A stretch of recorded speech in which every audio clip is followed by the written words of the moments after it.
अच्छा, क्या मैंने बताया कि एनीमिया की डेफिनेशन क्या है? आपने पहले बताना है कि एनीमिया क्या होता है। आरबीसी मैच जब लो हो जाती है हम इसको क्या है, कंसिडर कहते हैं, इसके अंदर क्या है, अनीमिया है। ठीक है, low RBC match is known as anaemia. अब आरबीसी मैच में क्या क्या चीजें आती है? शाबाश। आरबीसी मैच में क्या क्या चीजें आती हैं? शाबाश, पता है किसी को आरबीसी मैच में क्या क्या आता है? सबसे पहले आपने बताना है, इसके अंदर आता है हीमोग्लोबिन। ठीक है, हीमोग्लोबिन इसमें आता है। ओके। और इसके अंदर क्या आता है? हिमेटोक्रिट आता है इसके अंदर। ठीक है, ये सारी आपके ना बेसिक्स की चीजें हैं, लेकिन अनीमिया को स्टार्ट करने से पहले आपको ये चीजें बताना चाहिए। हीमोग्लोबिन आता है इसमें, हिमेटोक्रिट आता है, और क्या आता है इसके अंदर? शाबाश, हाँ जी बताएं जी।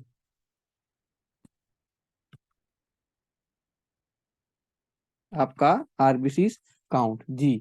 अगर ये तीनों चीजें आ रही हो, इसको हम क्या बोलते हैं? आरबीसी मैच बोलते होते हैं। ठीक है, ये आपको बताना चाहिए। क्या क्या मैंने बताया कि इसके अंदर आपकी हीमोग्लोबिन की कंसंट्रेशन आती है, आपका आरबीसी का काउंट आता है, और हीमेटोक्रिट की वैल्यू आती है। नॉर्मल हीमेटोक्रिट की कितनी होती है परसेंटेज? आपने बताना 45% होती है। नॉर्मल हीमोग्लोबिन कितनी होती है?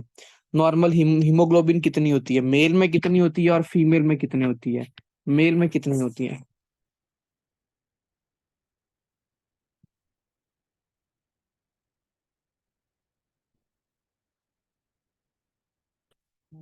एक मिनट बच्चे, मैं ना स्क्रीन शेयर कर लूं।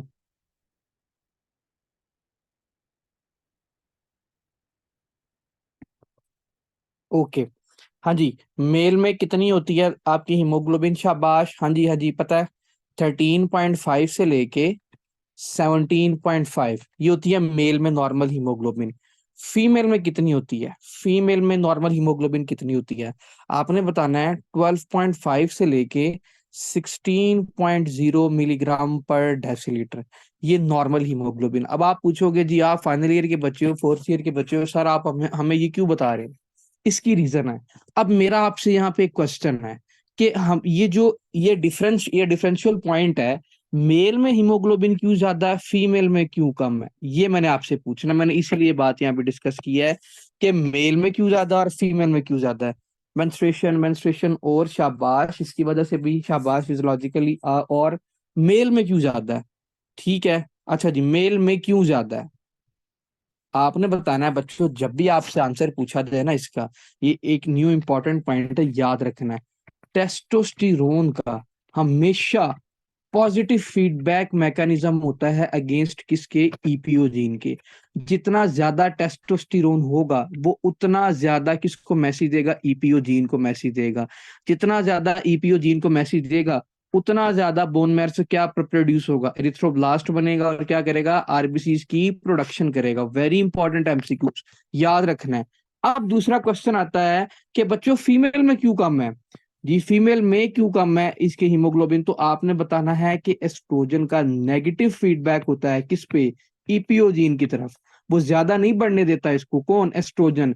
इसीलिए फीमेल में कितनी होती है? 12.5 से लेके 16.0 मिलीग्राम पर डेसीलीटर। ये याद रखना इंपॉर्टेंट बात, मैंने आपको इसीलिए बताई है, एमसीक्यूज में आ जाती होती है। यहाँ एग्जामिनर आपसे वाइवा में पूछ सकता है कि दोनों में क्या डिफरेंशियल पॉइंट है।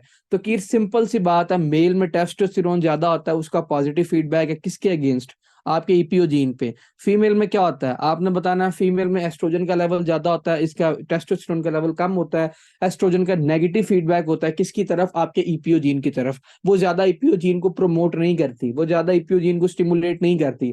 जब वो ज्यादा ईपीओ जीन को स्टिमुलेट नहीं करेगी तो मुझे ये बताओ, बोन मैरो को प्रॉपर मैसेज मिलेगा? शाबाश। मुझे बताओ बताओ, प्रॉपर मैसेज मिलेगा? एरिथ्रोपोइटिन सही तरह बनेगा? नहीं बनेगा, तो आरबीसी कम नहीं होगा इसके अंदर। ठीक है, very important MCQ according to your वाई वाह। अच्छा यार, एक मिनट, मुझे एक बच्चा देखना दो। तो ये शराज, ये हमजा से पूछना, ये क्लासेस क्यों नहीं ले रहा? ठीक है, ये सारी इंपॉर्टेंट बातें आपने याद रखनी। ठीक है, अब देखिए फॉर एग्जांपल एक पेशेंट है। अब एक पेशेंट के अंदर अनीमिया हो गया। अभी हम आयरन डेफिशिएंसी एनीमिया को डिस्कस नहीं कर रहे, जनरल सिम्टम डिस्कस करते हैं कि एनीमिया वाला पेशेंट है, उसके अंदर क्या क्या क्लिनिकल फीचर आते हैं। आपने बताना है कि उस पेशेंट के अंदर क्या हो सकता है? वीकनेस हो सकती है, फटीग हो सकता है इस पेशेंट के अंदर। ठीक है, और क्या होता है इस पेशेंट के अंदर? आपने ये बताना है कि इस पेशेंट के अंदर और क्या होगा? इसके अंदर पेल कंजक्टाइवा होगा। ठीक है, अब एक क्वेश्चन आता होता है कि हम जो ये आपका ना आइज, आपने सुना होगा कि जी इसमें बताता हूँ, एक मिनट क्वेश्चन सुनिएगा। आइज आपकी पेल होती हैं, एक होती है हमारी किस कंडीशन में, जॉन्डिस की कंडीशन में, ठीक है, एक हमारे पास होता है एनीमिया की कंडीशन में। अब दोनों को डिफरेंशिएट कैसे करना है हमने, ये भी पॉइंट याद रखिएगा। जब भी वो बात करें ना कि पेल कंजक्टाइवा हो रहा है, इसका मतलब ये कंजक्टाइवा की बात करे, इसका मतलब ये पेशेंट कौन सा है, अनीमिया का है। अगर वो ये बात करे कि उसका सक्लेरा पेल हो रहा है, कौन सा सक्लेरा, इसका मतलब ये पेशेंट कौन सा है, जॉन्डिस का है। ठीक है, ये दोनों डिफरेंशियल पॉइंट याद रखने हैं कि एनीमिया वाले पेशेंट के अंदर क्या होता है और जॉन्डिस वाले पेशेंट के अंदर क्या होता है। ठीक है, बात समझ में आ गई? हाँ जी, बात समझ में आ गई।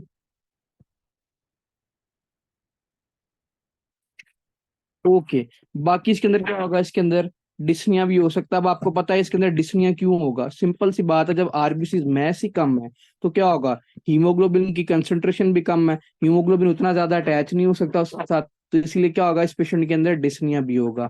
मेन इंपॉर्टेंट बात यह है कि पेल कंजक्टाइवा होता है कि इसके अंदर सिक्लेरा होता है, तो आपने बताना कंजक्टाइवा इसके अंदर पेल होता है।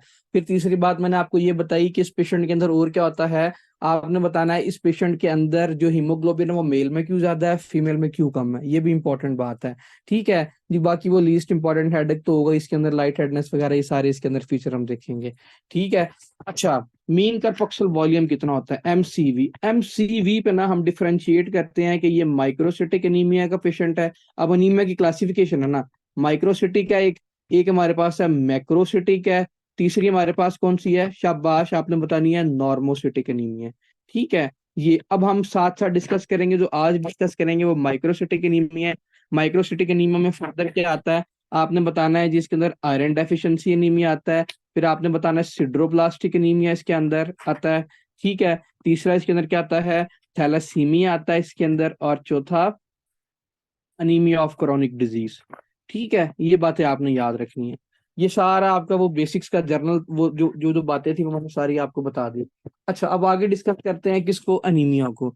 अनीमिया को अब क्या डिस्कस करना है, सबसे पहले आपको पता होना चाहिए कि हीमोग्लोबिन बनती कैसे है। हीमोग्लोबिन आगे किसके अंदर चेंज होती है, टूट के। आपने बताना है हीम और ग्लोबिन आपकी मिलके क्या बना रही होती है, हीम और ग्लोबिन क्या बनाती है, हीमोग्लोबिन बना रही होती है। अब देखें, अब ग्लो देखें, जो आपकी हीम होती है ना वो आगे किसके अंदर चेंज होती है, आगे क्या किससे बनती है आपकी, शाबाश, हीम किस किस से बनती है, वेरी गुड, आयरन और प्रोटोपोरफायरिन रिंग से बन रही होती है। ठीक है बच्चों, इसे ये काफी इंपॉर्टेंट टॉपिक है, इसमें से एमसीक्यूज आ जाते होते हैं, याद रखना। आयरन और प्रोटोपोरफायरिन रिंग, जो आपका आयरन होता है बच्चों, ये तो आपकी बॉडी में अपटेक हो जाती है, री अपटेक हो जाती है, आयरन बॉडी से नहीं निकलता। लेकिन जो आपका प्रोटोपोरफायरिन रिंग है, ये आगे किसके अंदर चेंज होता है आपका, ये इसके अंदर ग्लोबुलिन के अंदर, वो ये आगे आपकी बिलीरुबिन बनाने में हेल्प करता है, अनकॉन्जुगेटेड बिलीरुबिन बनता है इससे, फिर क्या आगे क्या बनता है, कॉन्जुगेटेड बनता है, वो प्रोटोपोरफिन रिंग से बन रहा होता है। ठीक है, ये याद रखना। अच्छा, आगे आ जाओ, हम किस बात की, इस किस पॉइंट की तरफ से, मैंने आपको बताया कि इसके अंदर क्या होता है। अच्छा, आगे आ जाओ इस पॉइंट की तरफ, मैंने आपको क्या बताया था इसके अंदर कि आयरन, एक मिनट। अच्छा, आयरन, आयरन की बात कर रहे थे ना, अब देखें, हमने कहा कि आयरन बॉडी से नहीं निकलता, जितनी आपकी बॉडी में आता है वो उतना ही एब्जॉर्ब होता है। एक मैकेनिज्म है जिसके जरिए बॉडी से आयरन निकल सकता है, किसी को पता है वो कौन सा मैकेनिज्म है, हमने कुछ दिन पहले भी वो डिस्कस किया था। वेरी गुड, स्किन, और इस प्रोसेस को हम क्या बोलते हैं, शाबाश, इस प्रोसेस को हम क्या बोलते हैं,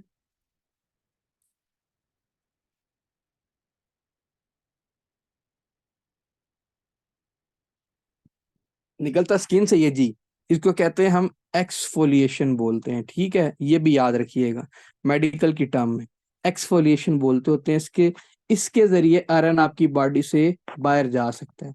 ठीक है, ये आपने याद रखना है। अब देखें, तीसरी इंपॉर्टेंट बात यहाँ पे लिखें कि आपका जो आयरन है वो बॉडी के किस पार्ट पे एब्जॉर्ब होता है। ठीक है, बॉडी पे किस पार्ट पे, इसके जीआईटी के किस पार्ट पे एब्जॉर्ब होता है, कहाँ पे इसकी एब्जॉर्प्शन हो रही होती है आयरन की, आयरन की एब्जॉर्प्शन किधर होती है, शाबाश, स्मॉल इंटेस्टाइन, वेरी गुड तो कीर, very good Shiraz, small intestine के भी ड्यूडिनम के पार्ट पे, ये एमसीक्यूज आता होता है, ये लिख लें ड्यूडिनम के पार्ट पे। अगर तो वो लिखे, आपका ये थोड़ा सा टॉपिक से हट गया, विटामिन बी 9 की किस जगह पे एब्जॉर्प्शन होती है, इंटेस्टाइन के किस लेवल पे होती है, विटामिन बी 9 की, वेरी गुड हफ्सा, जिजनम के लेवल पे। ठीक है, अगर वो लिखे विटामिन B12 की एब्जॉर्प्शन किस लेवल पे होती है, तो आपने बताना है किस पे, आपके इलियम पे। वेरी गुड, ये तीनों इंपॉर्टेंट एमसीक्यूज है, डबल टिक कर लें, इसको मार्क कर लें। इलियम किधर एब्जॉर्ब करता है, जेजनम किधर, जेजनम पे क्या एब्जॉर्ब हो रहा था और ड्यूडिनम पे क्या हो रहा था। आज का जो टॉपिक है वो क्या है, आयरन डेफिशिएंसी एनीमिया ना। तो मुझे बताएं कि अगर बॉडी में, अगर ड्यूडिनम के लेवल पे कोई मसला चल रहा है, एक पेशेंट है उसको सीलियक डिजीज है, ठीक है, एक पेशेंट है उसको सीलियक डिजीज है, सीलियक डिजीज के अंदर क्या होता था, शाबाश, उसके जो विलस पड़े होते थे, विलाए पड़े होते थे, उसकी एट्रॉफी नहीं होती थी। तो अगर उसके ड्यूडेनम वाले एरियाज की जो एट्रॉफी होगी विलाए की, तो आपकी आयरन बॉडी में अब्जॉर्ब हो सकती है, नहीं हो सकती। तो क्या उस पेशेंट के अंदर आयरन डेफिशिएंसी एनीमिया हो सकता है, शाबाश, उसके अंदर आयरन डेफिशिएंसी एनीमिया हो सकता है, उसके अंदर आयरन डेफिशिएंसी भी, एनीमिया भी हो सकता है। एक मिनट।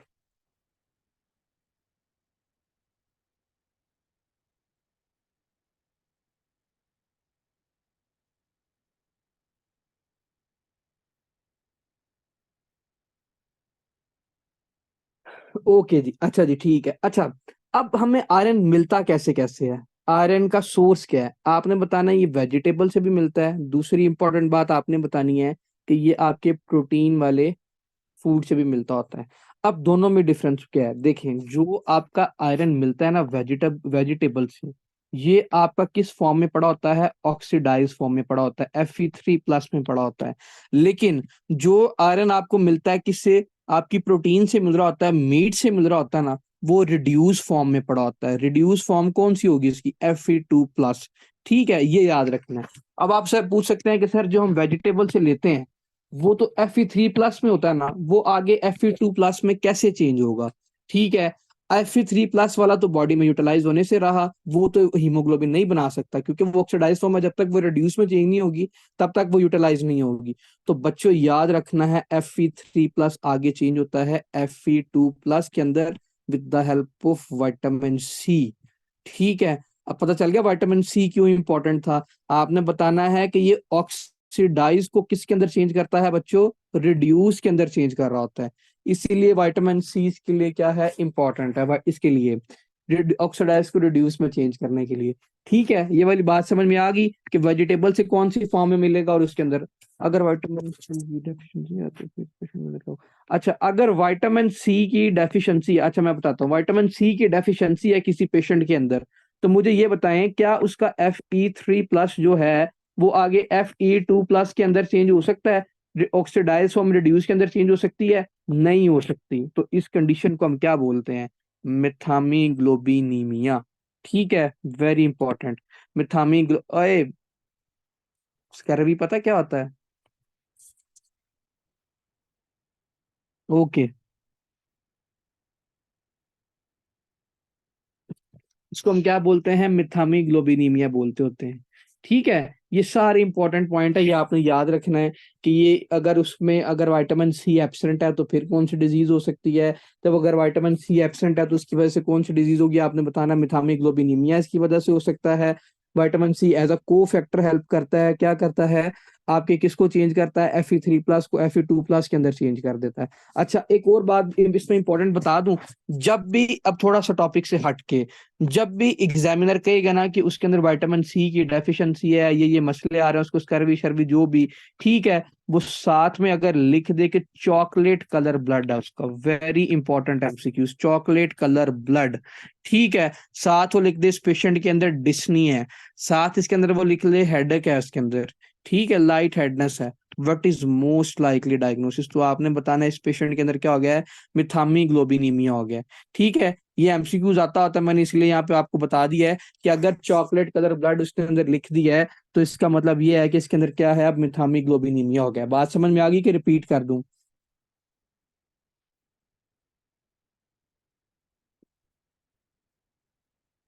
ओके, ओके, अच्छा इसका ट्री, ओके। अच्छा, अगर मेरे पास मिथामी ग्लोबिनीमिया का पेशेंट आया ना, इसमें अगर पूछा जाए ट्रीटमेंट ऑफ चॉइस क्या है, आपने बताना है आईवी मेथलिन ब्लू देते होते हैं हम इसके अंदर।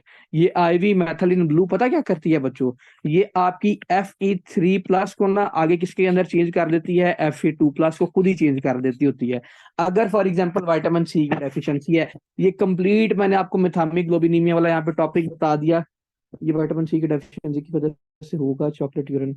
विटामिन सी की डेफिशिएंसी की चॉकलेट यूरिन नहीं होगा, चॉकलेट कलर ब्लड होगा, पहली इंपॉर्टेंट बात। दूसरा, विटामिन सी की डेफिशिएंसी की वजह से हो सकता है। क्यों?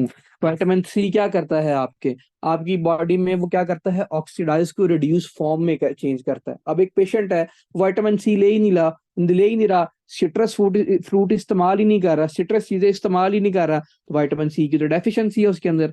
जब उस पेशेंट के अंदर विटामिन सी की डेफिशिएंसी है, तो मुझे ये बताओ, उसका चॉकलेट कलर ब्लड नहीं हो जाएगा, मिथामिग्लोबिनीमिया नहीं होगा उसके अंदर, कि उसके अंदर आयरन बन ही नहीं रहा यार। आयरन ही नहीं है तो हीमोग्लोबिन ही नहीं है प्रॉपर उसके अंदर। ठीक है, बात समझ में आई?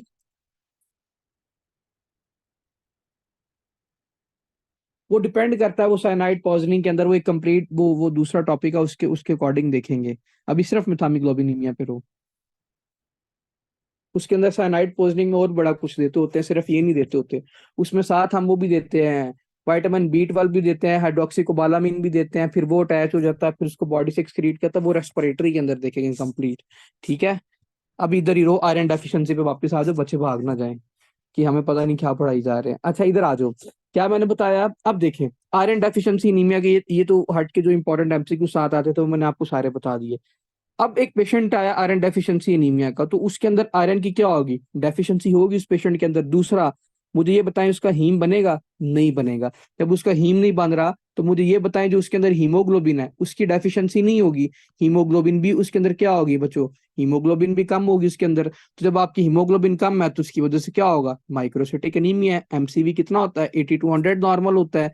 तो माइक्रोसिटिक एनीमिया उस पेशेंट के अंदर, और इसके अंदर क्या है कि आयरन डेफिशिएंसी अनीमिया हो गया। अच्छा, अब क्वेश्चन आता है, देखिए मैंने आपको पहले बताया कि आयरन किधर एब्जॉर्ब होता है। आपने मुझे बताया जी आयरन ड्यूडिनम के अंदर एब्जॉर्ब होता है। ठीक है, ड्यूडिनम के अंदर रीअब्जॉर्ब होता है। करता कौन है, शाबाश, कौन करता है, करता कौन है इसको बॉडी में absorb? DMT1 transporter, very important MCQs. DMT1 transporter करता है, डाइवेलेंट ट्रांसपोर्टर। ठीक है, ये एमसीक्यूज आता है कि बॉडी में आयरन को एब्जॉर्ब कौन करता है, ट्रांसपोर्टर कौन से, आपने बताया ना DMT1 ट्रांसपोर्टर। ठीक है, ये वाली बात समझ में आ गई। अच्छा, DMT1 ट्रांसपोर्टर बॉडी में ले तो आया, अब देखिए इसके साथ एक प्रोटीन हेल्प करती है, फेरोपोर्टिन। फेरोपोर्टिन का क्या काम होता है, ये तीनों बातें फिजियोलॉजी इसकी फिजियो की, इसको समझ लीजिएगा। फेरोपोर्टिन क्या करती है आपके, क्या करती है, ब्लड में लेके आती है, किसको, आयरन को लेके आती है। ठीक है, फिर इसमें एक आती है फेरिटिन। फेरिटिन क्या करती है, आपके ब्लड से क्या करती है, किधर फेरिटिन वो होती है जो आपके पास स्टोर्ड फॉर्म में पड़ी हो। स्टोर्ड फॉर्म में जो लीवर में, स्प्लीन में, मैक्रोफेज में, लीवर, स्प्लीन, मैक्रोफेज में आयरन आपकी स्टोर पड़ी होती है। ठीक है, किस फॉर्म में स्टोर पड़ी होती है, आपने बताना है, फेरिटिन की फॉर्म में पड़ी होती है। फिर एक प्रोटीन होती है जिसका नाम है ट्रांसफेरिन। ट्रांसफेरिन नाम से पता चल रहा है, आपने बताना है ये क्या करती है, ब्लड से लेके जाती है किधर, लीवर में लेके जाती है स्टोर करने के लिए, मैक्रोफेज के अंदर लेके जाती है स्टोर करने के लिए, और किधर लेके जाती है, आपने बताना है, स्प्लीन में जाती है स्टोर करने के लिए। ये वाली सारी बातें समझ में आ गई कि रिपीट कर दूं, किसी को भी अगर समझ में नहीं आई तो?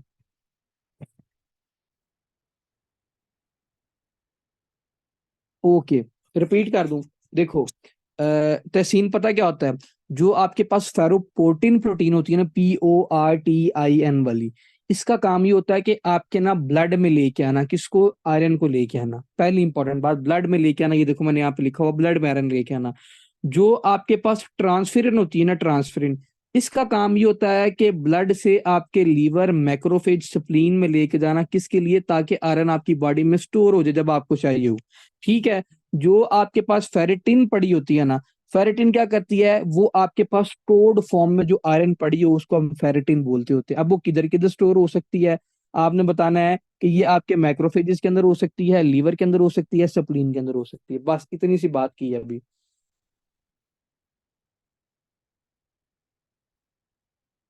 ओके, ठीक है, अब आ जाओ आगे कॉजेज की तरफ। ऐसी कौन सी कॉजेज है जो आपकी आयरन डेफिशिएंसी एनीमिया करवा सकती हैं? सबसे पहले फिजियोलॉजिकली बात करें तो ग्रोथ फेज के, ड्यूरिंग ग्रोथ फेज, जब बच्चे की ग्रोथ हो रही होती है, तब क्या होता है, आयरन ज्यादा से ज्यादा कंज्यूम होता है, आयरन का लेवल बॉडी में कम कर देता है। दूसरी बात, menorrhagia, heavy menstrual bleeding. Menorrhagia, normal कितनी ब्लीडिंग होती है, नॉर्मल कितना ब्लीड करता है, नॉर्मल कितना ब्लीड करती है फीमेल हर मेंस्ट्रुएशन पे, कितना ब्लीड करती है?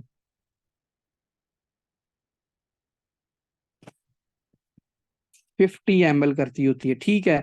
अगर वो 80 ml से ज्यादा करे, ठीक है, 50 to 80 ml, 80 ml से ज्यादा करे, इसका मतलब ये है कि इसके अंदर क्या हो रहा है, मेनोरेजिया हो रहा है, ठीक है। अगर 80 ml से ज्यादा ब्लीड कर रही है तो 500 ml तो बहुत ज्यादा, 80 ml, तो इसको हम क्या कंसिडर करते हैं, 500 ml। पता क्या, अगर 500 ml आपका क्या ब्लीड करे ना डिलीवरी के बाद, हम उसको पीपीएच में कंसिडर करते हैं, ठीक है, पोस्टमार्टम हेमरेज के अंदर। अगर वो सर्जरी के बाद कर रही हो 1000 ml, तो फिर हम उसको क्या, सी सेक्शन के बाद फिर भी हम उसको पीपीएच में कंसिडर करते हैं। 500 ml बहुत ज्यादा है, 50 ml होता है, ठीक है। जीआईटी ब्लीडिंग के, अगर उसकी जीआईटी ब्लीडिंग हो रही है उस वक्त भी क्या हो सकता है, आयरन डेफिशिएंसी एनीमिया हो सकता है उस पेशेंट के अंदर। और क्या हो सकता है, मेल न्यूट्रिशन वाले पेशेंट के अंदर कोई कंज्यूम ही नहीं कर रहा आयरन वाले, ना ये आयरन वाले डाइट ही नहीं ले रहा, उस पेशेंट के अंदर भी क्या हो सकता है, आयरन डेफिशिएंसी एनीमिया हो सकता है। सीलिएक डिजीज वाले पेशेंट के अंदर भी आयरन डेफिशिएंसी एनीमिया हो सकता है। वही वाली बात जो मैंने आपको बताया, विलियस एट्रोफी होगी, सारी कहानी इसके अंदर वही है। अच्छा, अब मेरा एक क्वेश्चन आपसे है। मैंने आपको पढ़ाया था नेफ्रोटिक सिंड्रोम, याद है किसी को? नेफ्रोटिक सिंड्रोम, शाबाश, नेफ्रोटिक सिंड्रोम। तो क्या नेफ्रोटिक सिंड्रोम वाले पेशेंट के अंदर आयरन डेफिशिएंसी एनीमिया देख सकते हैं? अगर देख सकते हैं तो क्यों देख सकते हैं? Very good. फेरोपोटीन ही क्या करेगी, आपकी बॉडी से निकल जाएगी, प्रोटीन एक्सक्लूड कर जाएगी। तो अगर फेरोपोटीन ही कम हो जाएगी, फेरोपोटीन क्या करती है, ब्लड में आयरन को लेके आती है। अगर किसी पेशेंट के अंदर नेफ्रोटिक सिंड्रोम है, उसका बेसमेंट मेम्ब्रेन डैमेज है, उसकी वजह से उसकी जितनी भी प्रोटीन है वो यूरिन में आ रही है, तो फेरोपोटीन तो कम हो जाएगी ना बॉडी में। तो फेरोपोटीन कम हो जाएगी, तो मैं लिख सकता हूँ कि आयरन डेफिशिएंसी एनीमिया इस पेशेंट के अंदर हो सकता है, इस पेशेंट के अंदर। ओके जी, ठीक है। ओके, इस पेशेंट के अंदर क्या होगा, आयरन डेफिशिएंसी एनीमिया हो जाएगा, ठीक है। ये सारी इंपॉर्टेंट जितनी भी फिजियोलॉजिकल इंपॉर्टेंट बातें थी मैंने आपको बता दी। अब इस पेशेंट के अंदर क्लिनिकल फीचर कौन कौन से आएंगे, सारे क्लिनिकल फीचर वाले वही वाले आएंगे इसके अंदर। इसके अंदर भी क्या होगा, पेशेंट के अंदर डिस्निया होगा, वीकनेस होगी इस पेशेंट के अंदर, हेडेक होगा इस पेशेंट के अंदर, ठीक है, लाइट हेडनेस होगा इस पेशेंट के अंदर, फटीग होगी ज्यादा से ज्यादा। लेकिन एक इसके अंदर इंपॉर्टेंट लिख लें बात, इसके अंदर पता क्या होगा, पाइका होगा। पाइका पता है किसको क्या होता है? तो वो पता क्या करती है पाइक सीरम आयरन, वो बताता हूँ अभी, वो इन्वेस्टिगेशन में करते हैं जाके। मतलब कि वो उसकी मिट्टी खाने वाली जो मिट्टी की चीजें होती हैं, प्लास्टिक की चीजें होती है ना, वो खाने को ज्यादा से ज्यादा दिल करता होता है, ठीक है। मिट्टी हो गया, प्लास्टिक की चीजें होगी, इस तरह की चीजें खाने की क्रेविंग होती है उसको ज्यादा से ज्यादा। इसका मतलब ये है कि इस पेशेंट के अंदर क्या है, बर्फ खाने को, मिट्टी खाने को, इस पेशेंट के अंदर क्या है, आयरन डेफिशिएंसी एनीमिया है, ठीक है। ये याद रखना है। इसमें एक इंपॉर्टेंट बात लिखते हैं, इसके अंदर कोलिनेकिया भी होता है। अब कोलिनेकिया क्या होता है, spoon shape nail, very important MCQs, अगर यही कहीं पे लिखा हो इसका मतलब ये है कि इसके अंदर क्या है, सीमेंट खाते हैं कुछ लोग जी, कुछ लोग सीमेंट भी खा लेते हैं। स्पून शेप नेल क्या होता है, कोलिनेकिया, आपने याद रखना, ये भी इंपॉर्टेंट बात है, इसको भी नहीं भूलना, ठीक है।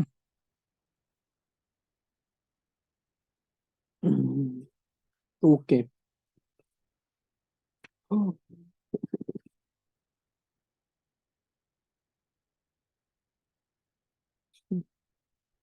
शराज तेरी गाल हो रही है।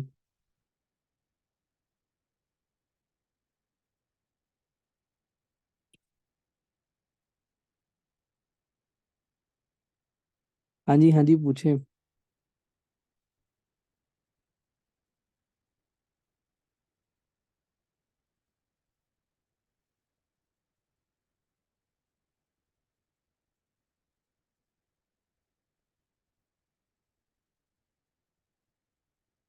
बस फिर उनको आयरन डेफिशिएंसी एनीमिया, उन्होंने गैरत ਦਾ ਵੀ ਘਟ ਹੈ ਤੇ ਉਹਨਾਂ ਨੂੰ ਆਇਰਨ ਡੈਫੀਸ਼ੀਐਂਸੀ ਅਨੀਮੀਆ ਵੀ ਹੈ।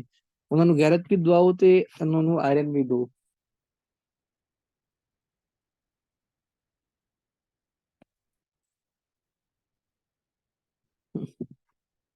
अच्छा बच्चा, मुझे नहीं पता था ये आप खाती है।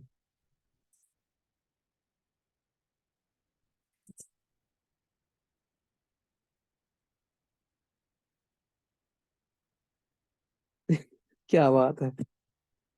अच्छा इधर आ जाओ यार, लैब्स फाइंडिंग की तरफ। इसमें ना 2 से 3 इंपॉर्टेंट बातें याद रखनी है। एक होता है सीरम आयरन। सीरम आयरन नाम से पता चल रहा है कि ब्लड में कितना आयरन है, ठीक है। दूसरी बात आपने इसके अंदर ये याद रखनी है कि टोटल आयरन बाइंडिंग कैपेसिटी कितना है। अब टोटल आयरन बाइंडिंग कैपेसिटी पता क्या होता है कि आपके कितने ट्रांसफरिन के मॉलिक्यूल आपके ब्लड में है, ठीक है। Measuring of transferrin molecule in blood, simple, कि कितने ट्रांसफरिन मॉलिक्यूल है। अब देखें, जितने ज्यादा ट्रांसफरिन मॉलिक्यूल होंगे उतना ज्यादा वो आयरन को ट्रांसफर नहीं करेंगे ब्लड से लीवर की तरफ। तो इसीलिए हम क्या करते हैं, total iron binding capacity check करते हैं, इसके अंदर सीरम आयरन चेक करते हैं, ठीक है। साथ हम इसमें क्या करते हैं, परसेंटेज चेक करते हैं, सेचुरेशन चेक करते हैं इसकी आयरन की, ठीक है। अब सेचुरेशन क्या होता है कि कितने परसेंट आपके ट्रांसफरिन मॉलिक्यूल बाइंड हो रही है, ठीक है। कितने परसेंट आपकी ट्रांसफरिन मॉलिक्यूल क्या कर रही है, आयरन से बाइंड कर रही है। इसको हम क्या बोलते हैं, परसेंटेज सेचुरेशन बोलते होते हैं। बात समझ में आ गई जी। सेचुरेशन भी होगी, इसके अंदर टोटल आयरन बाइंडिंग कैपेसिटी भी होगा, इसके अंदर सीरम आयरन कितना होता है और कितना आपके पास फेरिटिन है। अब फेरिटिन क्या इंडिकेट करता है कि कितना आपके पास स्टोर्ड आयरन पड़ा हुआ है, ठीक है। सारी बातें भूल जाइए, फेरिटिन वाली ना भूले, क्योंकि ये इन्वेस्टिगेशन ऑफ चॉइस होता है। कितना स्टोर्ड आपके पास आयरन पड़ा हुआ ये बताता होता है। अब मेरे पास देखिए एक पेशेंट आया है, आयरन डेफिशिएंसी अनीमिया का पेशेंट। कौन सा, आयरन डेफिशिएंसी अनीमिया का पेशेंट। इधर आ जाए इन्वेस्टिगेशन की तरफ। इन्वेस्टिगेशन में क्या क्या होगा, आपने बताना है कि आयरन डेफिशिएंसी अनीमिया वाले पेशेंट के अंदर पता क्या होता है, मुझे ये बताएं। जो उसके पास फेरिटिन पड़ी है उसका लेवल ज्यादा होगा कि कम, स्टोर्ड आयरन का लेवल कम होगा कि ज्यादा। बस मेरा इतना सा क्वेश्चन आपसे, स्टोर्ड आयरन का लेवल कितना होगा इसके अंदर, कम होगा कि ज्यादा होगा। स्टोर्ड आयरन का लेवल इसके अंदर कम होगा, वेरी गुड। क्यों, क्योंकि बॉडी में नई आयरन आ नहीं रही, जो पड़ी हुई है आपके पास वो ज्यादा से ज्यादा अब यूटिलाइज हो रही है। इसीलिए क्या होगा इस पेशेंट के अंदर, फेरेटिन का लेवल कम होगा इस पेशेंट के अंदर। दूसरा, टोटल आयरन बाइंडिंग कैपेसिटी। अब आपको मैंने बताया था किसके बारे में बताता है, ट्रांसफरिन मॉलिक्यूल के बारे में बताता है। तो बच्चों ये ज्यादा नहीं होगी, इसकी कोशिश ज्यादा से ज्यादा ये होगी, जितनी मेरे पास अगर 10 मॉलिक्यूल भी आयरन के आए हैं तो मैं 10 के 10 बॉडी में ब्लड में ले आऊं ताकि वो यूटिलाइज हो जाए, ठीक है। तो ये क्या करेगी, टोटल आयरन बाइंडिंग कैपेसिटी इस पेशेंट के अंदर ज्यादा होगी। मुझे ये बताएं सीरम आयरन क्या होगा, serum iron. Serum iron simple सी बात है कि ब्लड में आयरन कितना है वो तो कम होगा। अगर वो कम ना होगा तो हम उसको आयरन डेफिशिएंसी एनीमिया कह ही नहीं सकते, ठीक है। इसीलिए क्या होगा, इसके अंदर सीरम आयरन भी कम होगा और इसके अंदर सेचुरेशन भी कम होगी। जो इसमें दो इंपॉर्टेंट बातें याद करने वाली, वो एक फेरिटिन है, फेरिटिन कम है तो क्यों कम है, टोटल आयरन बाइंडिंग कैपेसिटी ज्यादा है तो वो क्यों ज्यादा है, सीरम आयरन कम है तो वो क्यों कम है, ठीक है। ये सारी चीजें हम इसके अंदर देखेंगे। ये वाली सारी बातें समझ में आ गई। Labs finding, okay. Total iron binding capacity इसके अंदर जी इंक्रीज होगा, क्यों, उसकी रीजन सुनो ना। टोटल आयरन बाइंडिंग कैपेसिटी क्या बताती थी, आपके ट्रांसफरिन के बारे में बताती थी, मैंने आपको शुरू में बताया था, ठीक है। अब देखें एक पेशेंट के अंदर आयरन डेफिशिएंसी एनीमिया है, वो सिर्फ वो मेल न्यूट्रिशन पेशेंट है, वो कंज्यूम ही कम कर रहा है, ठीक है। तो ट्रांसफरिन तो अपने आप को फुली रेडी रखेगी ना कि जितनी भी आयरन आएगी मैं उसको उठा के जल्दी से ले आऊंगी ब्लड के अंदर, ब्लड से लीवर की तरफ ले जाऊंगी, ठीक है। इसीलिए क्या करेगी आपकी जो ये है ट्रांसफरिन है, इसका ये टोटल आयरन बाइंडिंग कैपेसिटी है वो ज्यादा होगी इस पेशेंट के अंदर, ठीक है। ये बात याद रखनी है आपने, ओके। आगे आ जाए, इसके अंदर मुझे बताएं मीन कॉर्पस्कल वॉल्यूम ज्यादा होगा कि कम होगा, आपने बताना, सिंपल सी बात है, इसके अंदर कम होगा, ठीक है। 80 से लेके कितना होगा, 100 नॉर्मल होता है, तो इस पेशेंट के अंदर क्या होगा, 80 से कम होगा। वेरी इंपॉर्टेंट एमसीक्यू, जब आप लैब रिपोर्ट्स देखते हो ना, उसमें सबसे पहले जो चीज देखी जाती है सीबीसी पे, वो मीन कॉर्पस्कल वॉल्यूम देखा जाता है, ठीक है। जब आप मीन कॉर्पस्कल वॉल्यूम देखते हो तो इसकी वजह से हमें क्या पता चलता है कि इसका लेवल अगर 80 से कम है तो उधर ही डायग्नोसिस बन जाता है, ये माइक्रोसिटिक अनीमिया है।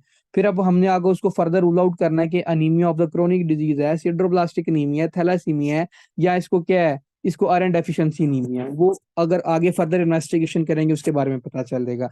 पहला इंपॉर्टेंट काम क्या करना है, हमने इसके अंदर एमसीवी का लेवल चेक करना है। दूसरा हम इसके अंदर क्या करेंगे, हीमोग्लोबिन का लेवल चेक करेंगे। तीसरा हम क्या करेंगे, हिमेटोक्रिट का लेवल चेक करेंगे। चौथा ये बाकी iron complete total iron binding capacity करेंगे, फेरेटिन का लेवल चेक करेंगे, सेचुरेशन देखेंगे। ये सारी चीजें हम इसके अंदर देखेंगे, ठीक है। बस इसकी इतनी ही इन्वेस्टिगेशन। अगर आपसे पूछा जाए इन्वेस्टिगेशन ऑफ चॉइस कौन सा है, बेस्ट भी कौन सा है और इन्वेस्टिगेशन ऑफ चॉइस भी कौन सा है, तो आपने बताना है फेरेटिन का लेवल चेक करेंगे इसके अंदर, ठीक है। फेरेटिन को टिक करना, ये एमसीक्यूज भी आता होता है, ठीक है।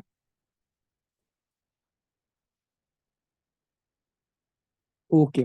अच्छा, एक और एमसीक्यूज लिखे हैं, ये काफी इंपॉर्टेंट एमसीक्यूज है। इसके अंदर पता क्या लिखता होता है एग्जामिनर? एग्जामिनर लिखता है कि कुछ आपके हुक्वम और कुछ क्या होता है, शिस्टोसोमियाज, ये पता क्या करते हैं, ये आपकी बॉडी में आयरन के लेवल को डिक्रीज कर रहे होते हैं। कैसे?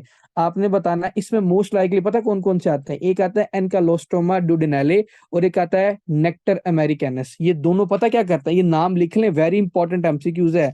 एनकोलास्टोमा ड्यूडिनाले और दूसरा नेक्टर अमेरिकन्स, ठीक है। ये दोनों क्या करते हैं, आपके ड्यूडिनम पे जाके आपकी जो आयरन की एब्जॉर्प्शन है DMT1 ट्रांसपोर्टर के जरिए उसको कम कर देते हैं, ठीक है। ये एमसीक्यूज आता है, इसको लिख लें, डबल टिक कर लें, ये बहुत इंपॉर्टेंट एमसीक्यूज है। 2 से 3 दफा आपके एग्जाम में भी इसी तरह पूछा गया कि ऐसे कौन से हुक्म है, वो ऐसे कौन से शिस्टोसोमियाज है जो क्या करते हैं, बॉडी में आयरन के लेवल को डिक्रीज करते हैं। उसमें जो मोस्ट कॉमनली होता है वो होता है एनकोलास्टोमा ड्यूडिनाले। इसको याद रख लें, नाम से पता चला ड्यूडिनाले, ड्यूडिनम पे जाके एक्ट करेगा और आपकी बॉडी में एब्जॉर्प्शन नहीं होने देगा ड्यूडिनम में, ठीक है, आयरन की एब्जॉर्प्शन नहीं होने देगा। ये एमसीक्यूज आता होता है, ये भी लिख लीजिएगा इसके अंदर।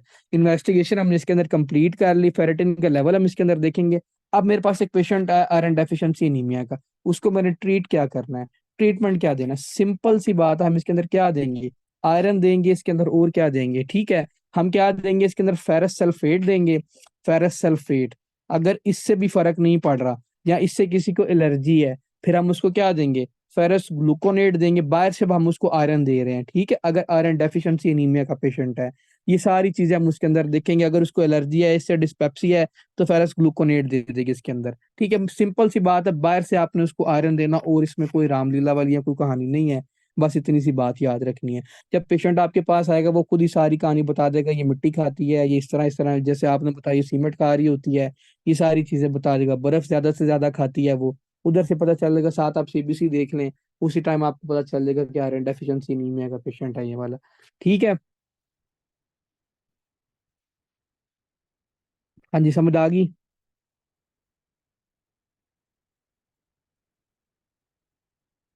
इसके ना एक कॉम्प्लिकेशन लिख लें, इसकी कॉम्प्लिकेशन में से भी एक MCQ आता है, चलो वो भी बता देता हूँ।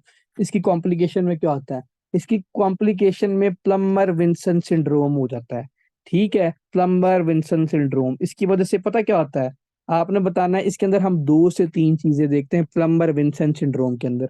इस पेशेंट के अंदर एसोफेजियल वेब बन जाता है, ठीक है। दूसरा काम इसके अंदर पता क्या हो रहा है, आपने बताना है। दूसरा काम इसके अंदर ग्लोसाइटस होता है साथ में, अगर किसी के अंदर आयरन डेफिशिएंसी एनीमिया है तो ये एसोसिएट कर जाता है उसके साथ, ठीक है। साथ वो लिख देगा इसके अंदर बीफी रेड टंग है, ठीक है। कौन सी? बीफी रेड रेड टंग।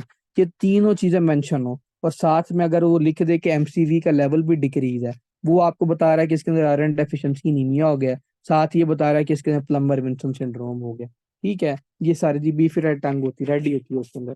ये सारी आयरन डेफिशिएंसी एनीमिया की जितनी भी कहानी है वो मैंने आपको बता दी। किसी का कोई क्वेश्चन है तो इसमें से पूछ लें।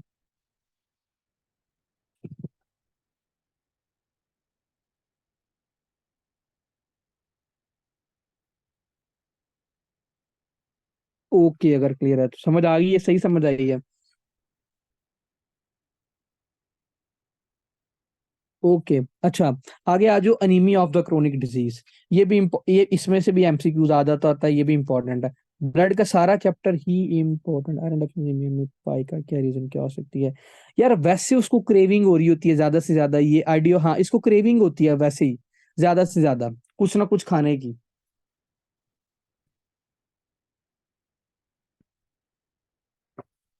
अनीमिया ऑफ क्रोनिक डिजीज के अंदर क्या हो रहा होता है, आपने बताना है कि अनीमिया ऑफ क्रोनिक डिजीज के अंदर पता क्या होता है। सिंपल सी बात है कि जब भी बॉडी में क्रोनिक इन्फ्लामेशन होती है ना, जब भी बॉडी में क्रोनिक इन्फ्लामेशन होती है, तो इसकी वजह से पता क्या होता है, आपकी बॉडी में इटसेल्फ बॉडी पता क्या करती है, आपकी बॉडी में आयरन को एब्जॉर्ब कम कर देती है, ठीक है। अब मैं आपको बताता हूँ कैसे। फॉर एग्जाम्पल, एक मेरे पास पेशेंट आया, अगर तो आपसे पूछा जाए कि हॉस्पिटलाइज पेशेंट में मोस्ट कॉमन एनीमिया कौन सा है, ये MCQs आता होता है। हॉस्पिटलाइज पेशेंट में मोस्ट कॉमन एनीमिया कौन सा है, तो आपने बताना है आयरन डेफिशिएंसी एनीमिया। अगर से पूछा जाए world wide most common anaemia कौन सा है, वर्ल्ड वाइड कौन सा इंपॉर्टेंट है, वर्ल्ड वाइड मोस्ट कॉमन कौन सा है, शाबाश। World wide most common anaemia कौन सा है, तो वो आपका आयरन डेफिशिएंसी एनीमिया, ठीक है। अगर पूछा जाए हॉस्पिटलाइज पेशेंट के अंदर कौन सा, तो फिर आपने बताना है कि anaemia of the chronic disease. अब देखें किसी पेशेंट के अंदर क्या चल रहा है, रिमेटॉइड अर्थराइटिस चल रहा है, या किसी पेशेंट के अंदर टीबी चल रही है, या किसी पेशेंट के अंदर कोई ना कोई ऑटो इम्यून डिजीज चल रही है, ठीक है, या किसी पेशेंट के अंदर क्या चल रहा है, एंडोकार्डाइटिस चल रहा है, या किसी पेशेंट के अंदर एसएलई चल रहा है। ये सारी डिजीजेस, अब एक भी कोई इसमें से हो ना, तो बॉडी पता क्या करती है फौरन से, बॉडी आपके लीवर से ना एक चीज प्रोड्यूस करती है, एक प्रोटीन प्रोड्यूस करती है जिसका नाम है हेप्सिडिन प्रोटीन। हेप्सिडिन का क्या काम होता है, वेरी गुड बच्चे, हेप्सिडिन ये करती है कि जो आपके पास स्टोर्ड आयरन फॉर्म पड़ा होता है किसके अंदर, मैक्रोफेज के अंदर, उसको रिलीज नहीं होने देती, पहली इंपॉर्टेंट बात। दूसरा ये क्या करती है, ईपीओ जीन को मैसेज क्या करती है, कम कर देती है, कि ईपीओ जीन को ज्यादा से ज्यादा क्या मिले, कम मैसेज मिले। अब उसके रीजन है, देखें, जब भी किसी पेशेंट के अंदर क्रोनिक डिजीज चल रही है ना, क्या चल रहा है, क्रोनिक डिजीज चल रही है, आपका बैक्टीरिया को सरवाइव करने के लिए ना, जैसे ग्लूकोज चाहिए होता है ना, ऐसे उसको आयरन भी चाहिए होता है, ठीक है। हमारी बॉडी क्या करती है, जब क्रोनिक डिजीज चल रही होती है, उसके अंदर बैक्टीरियल ओवर ग्रोथ कर रहे होते हैं, तो बॉडी क्या करती है, लीवर से हेप्सिडिन प्रोड्यूस करना स्टार्ट कर देती है। अब उसका उसकी रीजन ये है कि इस पेशेंट के अंदर, इसके अंदर ये आयरन डेफिश इसके अंदर क्या हो, एमसीवी का लेवल कम ना हो, इसके अंदर अनीमिया ना हो, उसकी रीजन ये है। ये पॉजिटिव फीडबैक है उसका, ठीक है, ना कि नेगेटिव फीडबैक। क्या करती है, बैक्टीरिया क्या करता है, आयरन आपका क्या करता है, यूटिलाइज करता है सरवाइव होने के लिए, ठीक है। इसीलिए वो क्या करता है, हेप्सिडिन हमारा लीवर प्रोड्यूस करता है। हेप्सिडिन ने आगे से क्या करना है, जो स्टोर्ड फॉर्म है उसको भी रिलीज नहीं होने देना। दूसरा ये क्या करती है, ईपीओ जीन को मैसेज नहीं देने देती। एक हेप्सिडिन काम ये करती है, इसके साथ इंटरल्यूकिन 6 भी रिलीज हो रहा होता है। इंटरल्यूकिन 6 भी ये करता है कि आपकी हेप्सिडिन के प्रोडक्शन को ज्यादा कर देता है, और साथ में ये क्या करता है कि आपका जो ईपीओ जीन है उसको मैसेज कम कर देता होता है, ठीक है, ताकि क्या हो, आपकी बॉडी में बैक्टीरिया ओवर ग्रोथ ना कर दे, डिजीज ज्यादा वर्ष ना कर दे, ठीक है। एक चीज हम कम कर रहे हैं, क्यों कर रहे हैं, ताकि उसके अंदर जो डिजीज चल रही है उसकी थोड़ी सी एफिकेसी कम हो जाए इसके अंदर, ठीक है। हेप्सिडिन और इंटरल्यूकिन 6 का लेवल हम इसलिए चेक कर इसके अंदर वो देखते होते हैं। हेप्सिडिन का लेवल बढ़ गया, हेप्सिडिन ने क्या किया, आपके जाके ब्लॉक कर दिया, ईपीओ जीन को भी ब्लॉक कर दिया, और दूसरा उसने काम क्या किया बच्चों, आपकी बॉडी में वो क्या किया, जो स्टोर्ड फॉर्म है उसको भी रिलीज नहीं होने दे रही। तो मुझे ये बताएं बच्चों, अब हम इसकी लैब फाइंडिंग पे क्या देखेंगे। सिंपल सी बात है, जब आपकी स्टोर्ड फॉर्म रिलीज नहीं होगी, फेरेटिन वैसे का वैसा नहीं पड़ा रहेगा, फेरेटिन का लेवल ज्यादा नहीं होगा इसके अंदर, शाबाश, फेरेटिन का लेवल इस पेशेंट के अंदर ज्यादा हो जाएगा। दूसरा काम इसके अंदर क्या होगा, टोटल आयरन बाइंडिंग कैपेसिटी पे क्या फर्क पड़ेगा। आपने बताना, हमने बॉडी में आयरन आने ही नहीं देनी ताकि बैक्टीरिया ना खा ले, तो वो क्या करेगा बच्चों, कम कर देगा टोटल आयरन बाइंडिंग कैपेसिटी भी, सीरम आयरन भी कम, और दूसरा काम आपने बताना है, सेचुरेशन भी कम। अगर किसी को ये नई बात याद होती, ये सारी इसकी इन्वेस्टिगेशन नहीं समझ में आती, सिंपल सी बात याद रख लें, ferritin is always inversely proportional to the total iron binding capacity, ठीक है। अगर किसी को नहीं कुछ भी इसकी समझ आती इन्वेस्टिगेशन की, रट्टा लगाना जिसने वो लगा ले, ठीक है, सिंपल सी बात है। ये क्या, अगर फेरेटिन ज्यादा है तो टोटल आयरन बाइंडिंग कैपेसिटी कम है, टोटल आयरन बाइंडिंग कैपेसिटी ज्यादा है तो फेरेटिन कम है उस पेशेंट के अंदर, बस। अगर नहीं किसी को समझ में आती तो, ठीक है, हमने क्या करना है, ट्रीट द अंडरलाइन कॉज, बस अपने पास ट्रीटमेंट यही है, और हल कोई नहीं है। अगर एंडोकार्डाइटिस है तो उसको ब्रॉड स्पेक्ट्रम एंटीबायोटिक प्रेफर करेंगे, पेंसिलिन वगैरह देंगे उसके अंदर, ठीक है। साथ अगर एसएलई चल रही है तो हम उसको कोर्टिकोस्टेरॉइड पे शिफ्ट करेंगे, जो उसके अंदर डिजीज है उसको हम ट्रीट करेंगे, और अपने पास हल कोई नहीं है। बाहर से आयरन देंगे तो बैक्टीरिया ज्यादा तंग करेगा, ओवर ग्रो करेगा, ठीक है।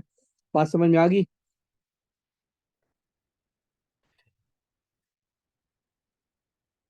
ओके जी, अगर समझ में आ गई है तो ओके, ठीक है जी बच्चों, ओके, छुट्टी करें आप लोग भी।